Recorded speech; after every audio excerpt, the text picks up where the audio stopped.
지금으로부터 700년 전 한 학자가 이사를 하는데요. 참 이상하죠? 그의 이삿짐을 실은 수레가 텅 비어 있었다고 합니다. 오늘은 바로 이 텅 빈 수레 이야기를 통해서 과연 진짜 풍요로움이란 게 뭘까 함께 생각해 보려고 합니다. 오래된 시 한 편이 오늘 우리에게 어떤 의미로 다가올지 지금부터 그 속으로 들어가 보시죠. 여러분은 이 질문에 대해 뭐라고 답하시겠어요? 이 질문 마음속에 한번 품어보시고 저와 함께 700년 전 한 학자의 이야기 속으로 떠나보겠습니다. 오늘 우리가 만나볼 인물은 바로 고려시대의 학자 최해입니다. 그는 높은 벼슬이나 재물보다는 자기 자신의 원칙과 청렴함을 더 소중히 여겼던 사람이에요. 그의 삶은 시대를 훌쩍 뛰어넘어서 지금을 사는 우리에게도 아주 깊은 질문을 던져줍니다. 사실 최애의 삶은 그리 순탄치만은 않았습니다. 저기 보세요. 원나라 과거 시험에 동료 중에 혼자 합격할 정도로 정말 뛰어난 인재였거든요. 하지만 그 강직한 성품 때문에 뭐랄까 정치판과는 잘 맞지 않았던 것 같아요.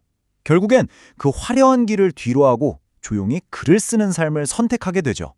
이야, 이 문장 하나가 그의 모든 것을 말해주는 것 같습니다.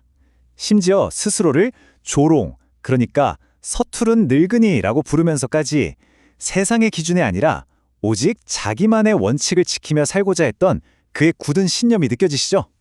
바로 이런 고단했지만 꿋꿋하게 지켜온 삶이 오늘 우리가 함께 살펴볼 이 시의 배경이 되는 겁니다. 그는 자신의 텅 빈 이삿짐을 보면서 진정한 부유함이란 무엇인지에 대한 깊은 깨달음을 시 한 편에 오롯이 담아냈습니다. 자, 그럼 이제부터 그의 시 천거, 그러니까 집을 옮기며라는 시의 첫 부분을 한번 자세히 들여다볼까요? 여기에는 자신의 인생에 대한 아주 솔직하고 담담한 생각이 담겨 있습니다. 시의 첫 구절입니다. 평생업, 오위, 유. 이 한자들이 대체 어떤 의미를 품고 있는지 우리 한 글자 한 글자 차근차근 뜯어보겠습니다. 자, 한 글자씩 볼까요? 평은 평평할 평, 생은 날생, 그래서 평생은 우리가 아는 그 평생 맞습니다.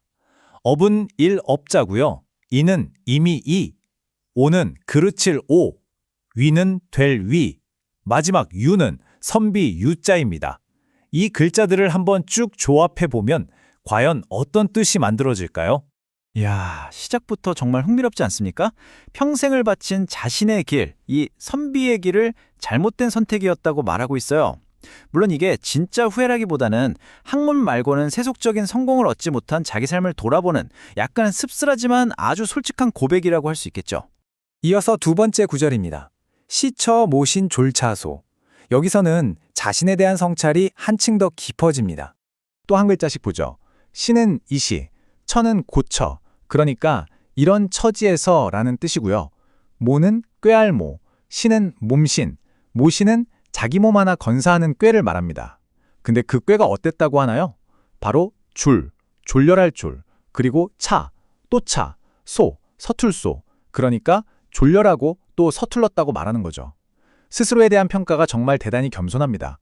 여기서 정말 중요한 포인트가 있어요. 그가 세상을 탓하지 않는다는 겁니다.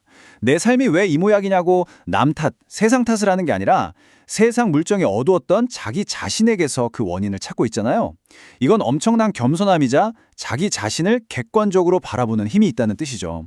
자, 이제 시의 후반부로 넘어가 보겠습니다. 전반부가 자기 반성이었다면 지금부터는 이 시의 핵심 메시지가 아주 강력한 대비를 통해서 확 드러나게 됩니다.